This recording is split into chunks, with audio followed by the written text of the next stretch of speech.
Why would you want to go to Metuchen? I wasn't too sure myself, but there's a bookstore there, and the name of the bookstore is the Raconteur, which means storyteller in French. So I took the train and waited for the owner of the bookstore to arrive. And when I named it, my friends thought I was crazy because no one could say it.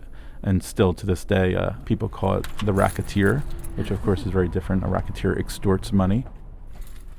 Alex Dawson was born in New Jersey, then moved to Alabama to live on a ranch. In Alabama, the closest movie theater was an hour away and on the other side of the state line. Alex became really interested in the performing arts and had a theater company in Newark for 5 years. But after a while, he felt the need to own something solid. Brick and mortar. So he opened a bookstore in Metuchen, where the old bookstore used to be. When I opened this, it was a concrete box. There are no remnants of that bookstore in my bookstore, but it was set to close. And I thought that even the shuttering of a marginal bookstore would be a blow to the cultural health of the town.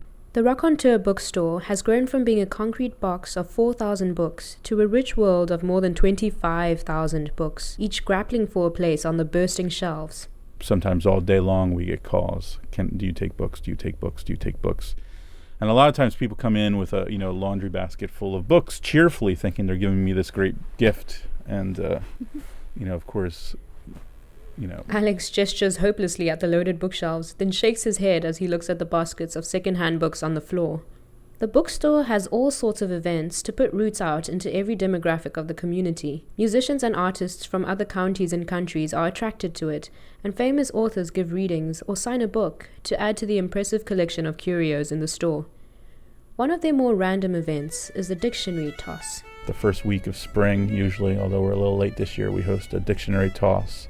And that's in a ball field in town, and that's an Oxford English dictionary bound in duct tape. I think it's called the stone put of the Highland Games, so we use the same rules as that, meaning you can throw the dictionary any way you see fit, and whoever throws it the farthest gets a fat gift certificate to the shop. Let's go back to the front of the store and have a better look at the place. Alex says he was aiming for half museum, half East Village saloon, half British or maybe French bookstore. Decide for yourself what it is. You walk in through the door, in the front window. Antler rack and ship in a bottle and a bottle of absinthe. Walk through the aisles, examine the trinkets peeping out at you, or admire a signed article. To the benefit of our relationship, all this stuff is not in our house. It's here, although we have some interesting things in our house. Walk straight back until you hit the children's corner. A little Oregon that kids like to play, huh?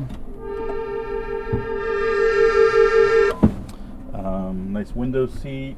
Telescope. What else? A typewriter. Does it work? I mean, it makes noise. I don't know whether it actually types. Kids love it. They come in and it's so different. There is also a basement, I would go down the basement, but you'll have to go there to see what's underneath. As we walk down, Alex remembers one of his favorite stories. It's about a banker who all he wants to do is be left alone to read. It's from the Twilight Zone series, and it's called Time Enough at Last. All he wants to do is be left alone to read, and his wife won't let him read, and his boss won't let him read, and he, I think, is down in the safe of the bank, and while he's down there, either the door closes inadvertently or whatever, but the world essentially is destroyed, and once he reaches the ground level again, he realizes there are no people left, and at first he's very put out, but he discovers this demolished library with books everywhere. So the silver lining for him is he's finally going to get to read, just not be harassed by anybody and just get to read.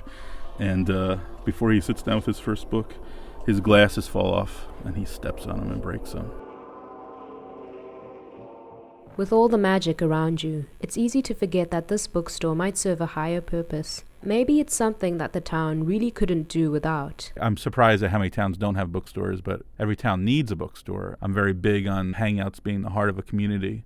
50 years ago, any shop could be a hangout. Somebody would sit all day on a barrel of nails talking to whoever came in. And so again, from the get-go, the events were of utmost importance. I think at the base of every great community, whether it be the Japanese tea houses, the French coffee houses, the German beer gardens, the London pubs, the American Main Street, community is what makes things happen. And as I leave the Raconteur bookstore, I look at the sign above the door with a new understanding of what this place offers. The train would arrive in a few minutes to take me back to Princeton, but the Raconteur would remain in Metuchen, bringing the community together for many years to come.